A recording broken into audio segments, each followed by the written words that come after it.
ಭೂಮನೊಳು ಹಿತ ಬಂದುದೇ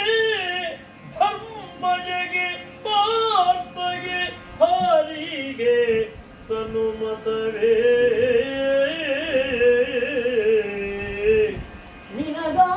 ನಿನಗಾನಂದವೇ ಕುರುಭೂಪನೊಳು ಹಿತ ಬಂದುದೇ ಧರ್ಮಜಗೆ ಪಾರ್ಥಗೆ ಹರಿಗೆ ಸನುಮತವೇ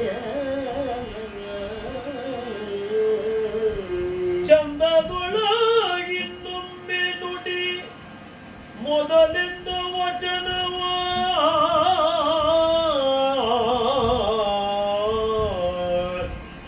ಚಂದದೊಳಗಿನ್ನೊಮ್ಮೆ ನುಡಿ ಮೊದಲಿಂದ ವಚನವ ಶಿವ ಶಿವ ನೀವಿಂದು ಕೈಗೊಂಡಿ